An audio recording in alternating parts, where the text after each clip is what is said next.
자, 매주 금요일입니다. 쟁쟁한 형제 시간을 함께 해주시는 두 분 형제. 어서 오십시오. 안녕하세요. 쟁쟁한 형제에서 냉철하게 상황을 분석하는 분쟁 해결사 이현진입니다. 안녕하세요. 쟁쟁한 형제에서 다정함 속 불꽃 같은 열정 분쟁 파이터 권혁준입니다. 자, 오늘도 한 주를 마무리하는 금요일이잖아요. 그렇다 보니까 한 주 동안 동키 여러분께서 뭔가 고민이 된다 하시는 부분들을 많이 쏟아내 주시거든요. 그 얘기 먼저 잠깐 나눠보고 오늘 준비된 이야기를 나눠보겠습니다. 8039님께서 이런 질문을 주셨는데요. 두 분이 답 좀 해주세요. 저는 40대 초반의 임산부입니다. 어렵사리 아이를 임신한 후에 언니와 이야기를 나누다가 고등학생 조카의 보험이 벌써 만기가 돼서 새로 가입을 해야 된다라는 얘기를 들었습니다. 보통 어린이 보험으로 가입을 하면 이렇게 만기가 짧은 건가요? 제 아이의 보험은 어떻게 가입을 해야 될까요? 라고 질문을 주셨네요. 네. 우선 임신 정말 축하드리고요. 먼저 조카의 보험부터 좀 설명을 드리면 네. 고등학생인데 만기가 되었다 하시는 거 봐서는 아마 생명보험사 상품일 가능성이 높거든요. 생명보험사랑 손해보험사가 달라요? 상품 구조가 약간은 다릅니다. 그래서 생명보험사에 아마 어린이 보험일 가능할 것 같은데 네. 과거 어린이 보험을 보시면 만기가 17세에서 25세 정도 사이로 좀 짧게 된 경우가 많았습니다. 그리고 하지만 요즘에는 이제 30세에서 심지어 이제 110세까지 아마 수명이 길어나다 보니까 만기 엄청 길어졌죠. 네. 이렇게 구성도 가능하시거든요. 그래서 이 경우에는 질문 주신 분 같은 경우에는 실손보험 및 태아보험으로 가입하시면 가능한 거고요. 이제는 만기가 110세까지 나옵니다. 네. 맞아요. 사실 저희 부모님 세대 예전에 뭐 70세 만기, 80세 만기 뭐 이렇게 가입하셨을 때도 그 당시에는 이게 제일 긴 거라서 그렇게 가입을 하셨던 거거든요. 근데 지금은 막 짧다 뭐 이렇게 얘기하잖아요. 언젠가 100세 만기도 짧아지려나 하는 생각이 또 문득 드네요. 자, 어쨌든 그러면 이제 태어날 아이의 보험을 준비를 하실 실손보험 및 태아보험 가입을 하시면 됩니다. 구체적으로는 어떻게 가입을 하시면 될까요? 보험은 아시다시피 완성품이 아니라 조립을 하는 상품이라고 생각하시면 좋은데요. 블럭 맞추기처럼. 네, 맞습니다. 하나의 상품 안에서 수백 가지의 특약이 존재하는 경우가 있습니다. 여기서 태아 특약부터 어린이 특약 그리고 성인 특약까지 구성을 원한다면 태아부터 성인까지 보장이 가능해지는 거죠. 또한 만기도 원하시는 대로 조정도 가능하게 되는데요. 물론 태아보험의 경우는 실손보험과 태아보험 두 가지를 가입하셔야만 완전한 구성이라고 볼 수 있습니다. 두 개가 같이 구성되어 있는 게 아니라 따로따로예요? 그렇죠. 네, 그렇습니다. 그러니까 실손보험의 경우는 2017년 정도 경우에 단독 실손으로 분류는 됐어요. 하지만 이 실비만 가입하시는 경우엔 보험사 여러 가지 문제로 인해서 제약이 좀 있습니다. 그래서 또 다른 특약은 별도로 가입하셔야 하기 때문에 아까 말씀드렸다시피 뭐 실손이나 종합보험 이런 걸 같이 하셔야 되는 경우가 있다라는 점 말씀드린 거고요. 태아보험의 경우는 선천적 장애 및 저체중 출산 등 아무래도 출생 시에 생기는 문제 등을 보장받으려고 하는 거잖아요. 그래서 그렇게 가입하셨다가 이후 성인까지도 이어질 수 있는 보험을 가입하시면 좋을 수는 있겠죠. 그러면 두 분의 이야기를 들으면서 조금 궁금해진 게, 아니 걱정이 되는 게, 지금 태아부터 성인까지, 그러니까 어린이 특약부터 태아 특약, 어린이 특약, 성인 특약 이렇게 구성을 충분히 해서 가입을 하시면 된다라고 하셨어요. 그리고 만기는 지금 110세까지도 가능하니까 그렇게 길게 가입을 하시면 된다. 그러면 보험료가 너무 비싸지 않을까요? 아무래도 특약을 수백 가지를 다 넣으면은 보험료가 증가할 수밖에 없어요. 그래서 보험은 현재 내 소득 수준과 내 상황에 맞게 판단을 하시는 게 가장 좋아요. 물론 누구나 이 특약 저 특약을 다 넣고 싶으신 건 누구나 같은 마음이시지만 내 상황에 맞게 내 여건에 맞게 가입을 하시고 준비하시는 게 좋기 때문에 그거는 이제 전문가와 같이 논의를 하고 상의를 해보셔야 되는 부분인 거죠. 이런 특약이 반드시 필요한 것인가, 아니면 이런 특약은 빼도 되는 것인가, 뭐 이런 부분, 그리고 이건 나중에 넣어도 되나요? 특약은 나중에 넣을 수 없고, 뭐 이런 것들을 전문가와 함께 이야기를 나눠보시면 아이의 보험 구성 자체가 뭔가 쓸데없는 거 없이 그렇죠. 탄탄하게 구성이 될 수 있다. 네. 가격에 대해서 뭔가 부담이 느껴진다. 그리고 내 아이의 보험도 짧게 만기가 구성이 되어 있는데 처음부터 의도해서 나는 짧게 그냥 내가 내줄 만큼은 내고 나중에 아이가 그냥 새로 가입하게 둘 거야. 이런 마음으로 가입을 하셨다면 괜찮은데 그게 아니라 왜 끝나? 나중에 그럼 가입 다시 해야 돼? 이런 생각을 하고 계시는 분들이라면 전문가와 다시 한번 상의를 하시고 어떻게 하는 게 좋은지를 논의해 보시면 좋을 것 같습니다. 한번 어딘가가 아파지거나 다치면 제대로 가입하기가 힘들어지거든요. 애들 같은 경우에는. 그러니까 그런 부분 걱정되시는 분들은 말씀 주시고요. 자, 그럼 그 뒤에 얘기를 좀 들어볼까요? 다음 이야기를 또 보겠습니다. 아, 이런 문자 주신 분도 있네요. 요 얘기는 이따가 나눠볼까요? 자, 오늘 얘기부터 먼저 해보겠습니다. 오늘 분쟁 사례 어떤 건가요? 네, 지난주에 저희가 예고를 한번 드렸죠. 네, 하지정맥류 수술에 관한 분쟁 사례를 좀 설명드리려고 하거든요. 네. 사실 보험사에서는요, 하지정맥류 수술을 포함해서 다초점 렌즈 있죠. 인공세 백내장 수술 관련. 맞아요. 네, 그리고 갑상선 질환의 고주파 수술이라고 해서 이제 절제를 하는 게 아니라 가나다란 이제 굵기의 바늘을 삽입해서 하는 그런 시술도 있고 작은 근종의 하이프 시술이라고 있는데 네. 인체에 무해한 초음파를 집중적으로 해서 이것도 마찬가지로 좀 손해가 없이 신체에 피해가 없이 그러니까 뭐 절제하거나 이런 거 없이 한다는 시술도 있을 수 있고 비밸브 재건술이라는 것도 있어서 코 안에 있는 공간을 넓혀 숨쉬기 편하게 해주는 이런 수술도 있거든요. 네네.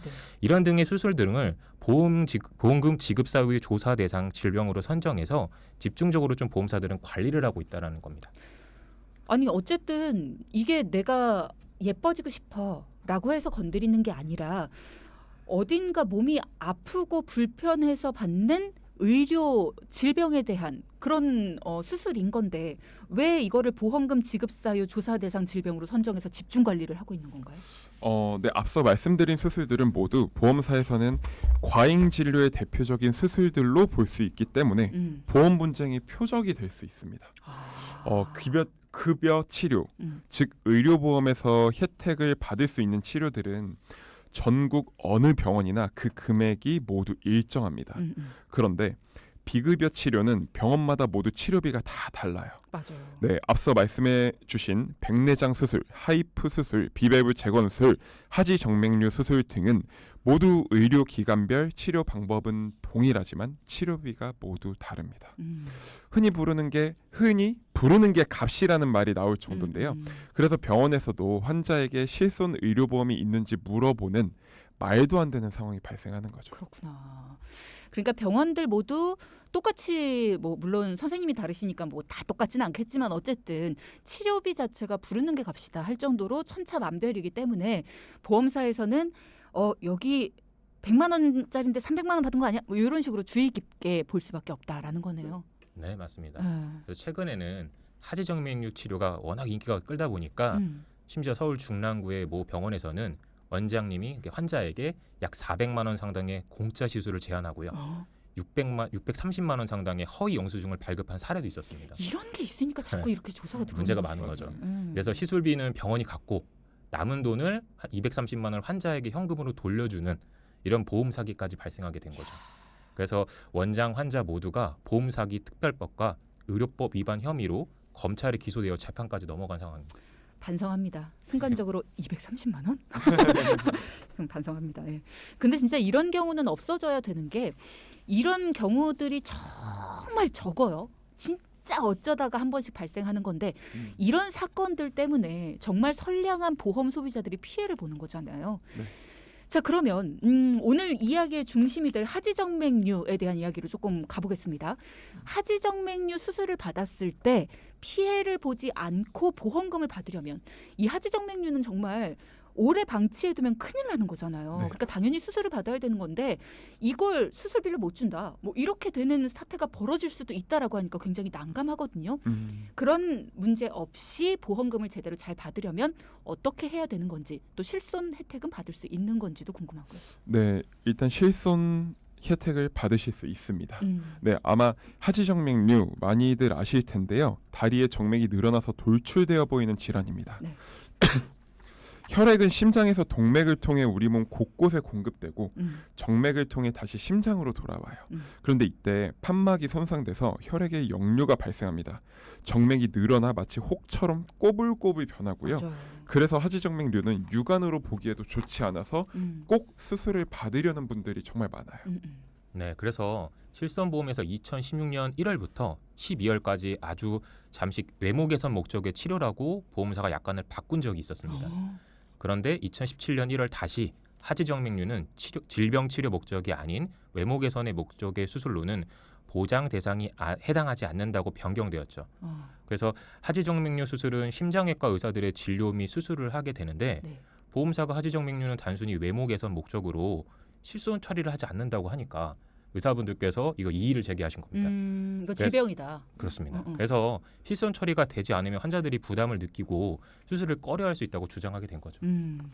그러니까 2016년 1년 동안은 이거 외모 개선 목적의 치료입니다라고 아예 통칭해서 다 하지정맥류 보상 안 해. 이렇게로 바꿨다가 의사 선생님들께서 아니 이렇게 돼서 사람들이 환자분들이 부담 느끼고 치료 안 받아서 큰일 나면 어떡하려고 그래요.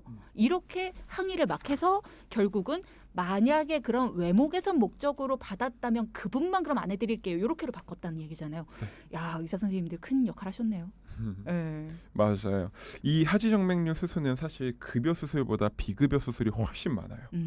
급여 수술은 사실 종아리에 직접 칼을 대고 하는 수술이다 보니까 수술 자국이 좀 남게 됩니다. 내시경으로 하는 비급여 수술은 흉터가 전혀 남지 않는 것이 특징이에요.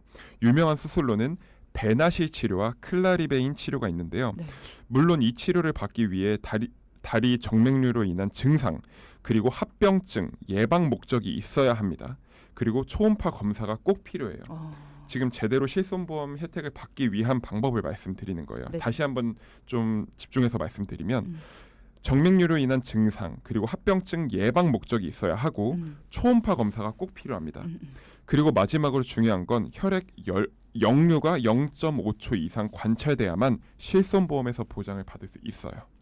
네, 아마 많은 동키분들이 궁금해하시는 점은 하지정맥류 수술이 종합보험의 수술 특약에서도 보장받을 수 있는지 이 점도 궁금하실 거예요. 그래서 지금부터는 그 부분에 대해서도 좀 말씀을 드려보도록 하겠습니다. 네, 일단은 4가지 부분을 말씀해 주셨어요. 이런 증상들과 이런 검사는 받아야 된다라는 거 방금 권혁준 전문가가 짚어주셨고, 자 그다음에 종합보험에 수술 특약이 있다면 하지정맥류 수술이 보장이 가능한가?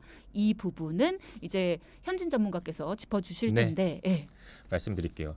그래서 보험사 측에서는 이 치료들이 접착제로 혈관을 붙이는 형식의 수술이다 보니까 수술로 해석하지 않는 분쟁 사례가 있었던 거죠. 그래서 보험사 측에서 약관상 수술에 대한 해석을 절단, 절제 등의 조작이 아니고 천자, 그러니까 인체에 침을 찔러서 체내로부터 액체 또는 세포나 조직을 체위하는 그런 조치를 해당하는 것으로 보기 때문에 약관상에 정한 수술에 보기 어렵다고 주장을 했던 겁니다.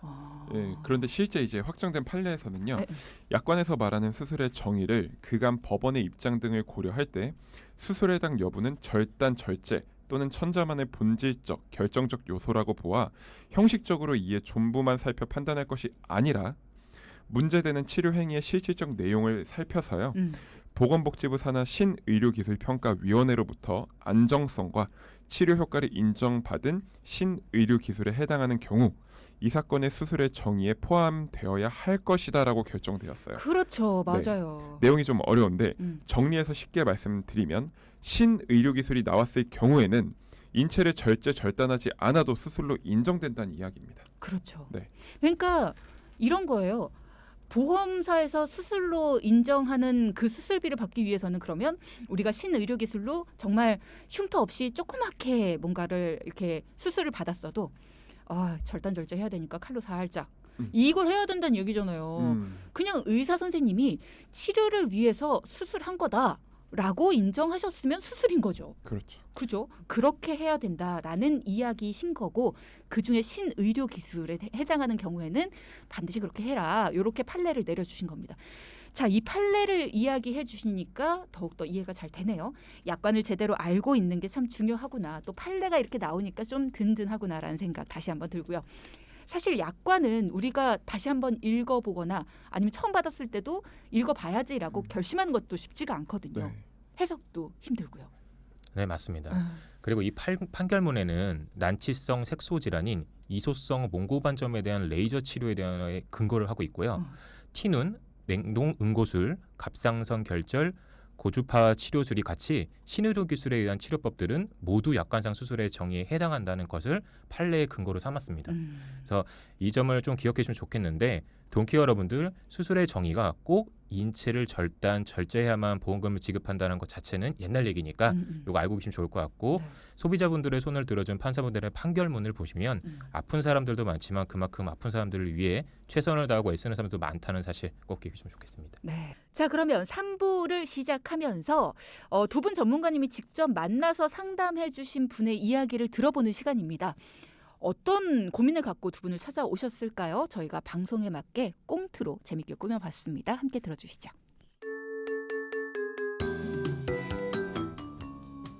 아니 진짜? 이번에 사고가 크게 났어. 니네 매형 큰일 날 뻔했잖아. 그래서 매형 어떤데? 많이 다쳤어? 아니, 다행히 크게는 안 다쳤는데 아휴, 한동안 일을 못하니까 걱정이다 야. 누나 보험사 전화해서 물어봐봐. 더 받을 수 있는 건 없는지. 아이, 있으면 연락을 줬겠지. 누가? 보험사에서? 안 해줘? 에이, 네 누나 세상 아직도 모르네. 자기들이 돈을 줘야 되는 건데 일일이 연락을 주겠어?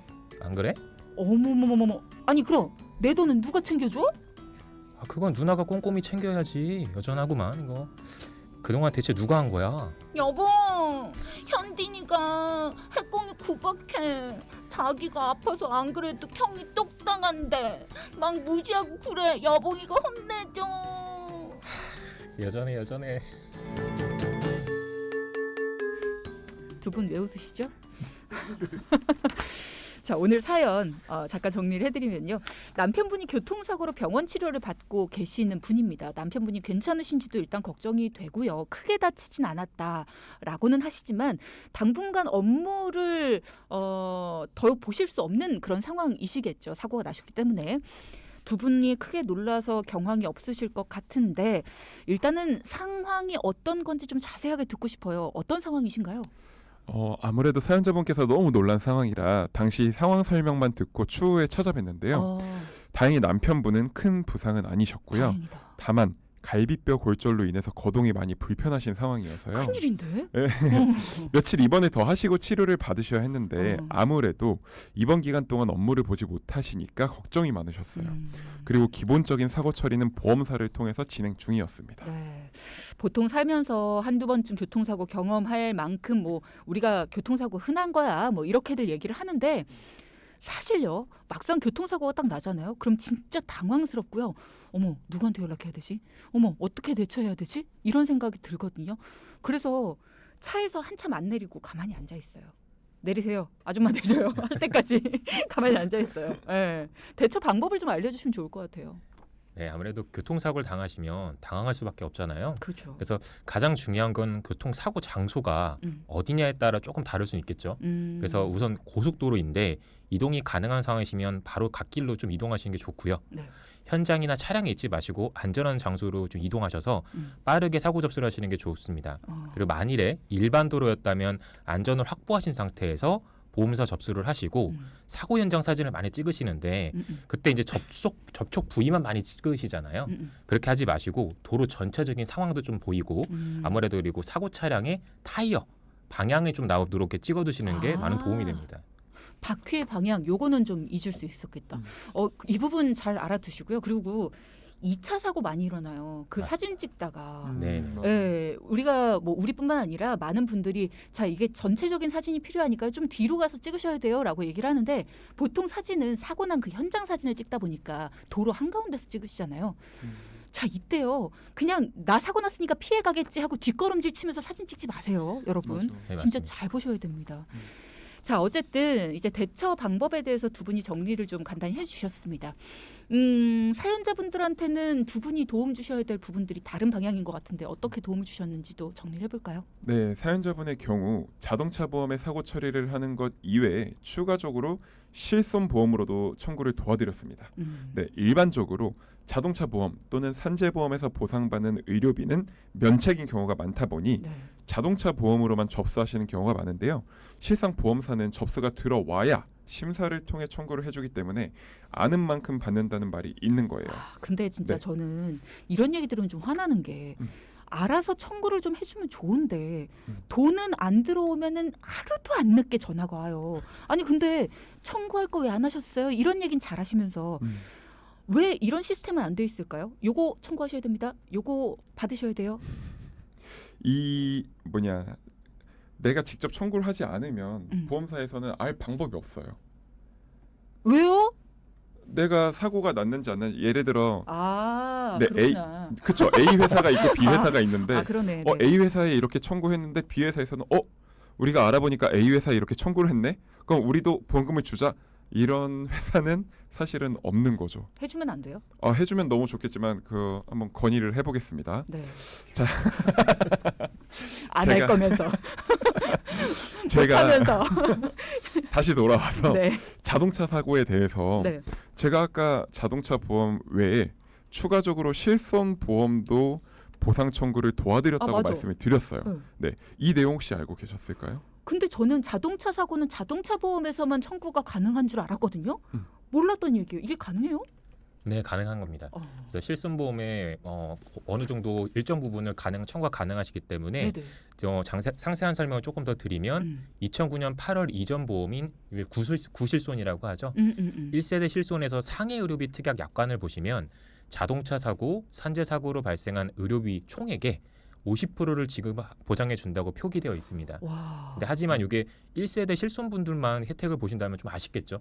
그래서 네. 실상 모든 실손을 가진 분들이 청구하실 수도 있다라는 겁니다. 근데 다만 1세대 실손 이후에 가입하신 분들은 청구를 하실 때 본인이 부담한 의료 비용에 대해서만 청구가 가능하다는 점 이걸 좀 알고 계셔야 되는데 그래서 사연자분들의 경우도 실비 청구까지 같이 도와드렸고 많이 고마우셨죠. 그러면 이게 무슨 차이인 거예요? 1세대 실손도 의료비 총액의 50% 보상, 2세대 이후는 본인이 부담한 의료 비용에 대해서만 청구가 가능하다. 이게 무슨 차이인 거예요? 그러니까 전체 1세대 구실손 아까 말했던 상해 의료비 같은 경우에는 어떻게 보면 전체 비용을 다 포함한다고 한다면 지금 여기 아까 말씀드린 이후의 다른 실손들 상해 의료비를 제외한 나머지 특약은 순수한 의료비만 혜택이 된다고 보시면 돼요. 근데 의료비도 전액은 아니지만 이따 그것도 따로 설명을 드릴 거고요. 그렇군요. 네. 어쨌든 1세대를 가지고 있으면 이득 보는 게 참 많은 것 같습니다. 얘기를 네. 들을수록 뭔가 좀 비싸긴 하지만. 네. 그렇죠. 그리고 아무래도 다수의 분들이 이 차량 사고 시 합의금에 집중을 하는데요. 그보다 중요한 게 있을 수도 있다는 거예요. 본인 과실이 있는 사고에서 발생하는 치료비에 대한 부분을 꼭 체크하셔야 합니다. 차량 사고로 병원 치료를 하게 되면 치료비는 보험사에서 처리되기 때문에 내가 지출한 금액이 없는 것으로 생각하는 경우가 대부분이에요. 하지만 과실이 존재한다면 최종적으로 과실에 따른 치료비를 과실 비율만큼 차감 후에 지급하기 때문에 그 내역을 꼭 확인해 보셔야 합니다. 그렇군요. 자동차 보험으로 일단 사고 처리를 하고 내가 가지고 있는 실손 보험이 언제 가입한 거냐에 따라서 청구할 수 있는 기준이 다르다. 이 말씀이신 건데 자 그럼 이 사연자분의 사례로 설명을 좀 해주시면 이해가 잘 될 것 같아요. 네, 사연자분의 사례로 설명을 드리면 네. 남편분의 실손보험이 2014년 9월에 가입하셨거든요. 네. 그래서 이 경우 쌍방 과실로 본인 과실이 50%가 있었습니다. 그래서 전체 이제 의료비를 보면 총 의료비는 아까 500만 원.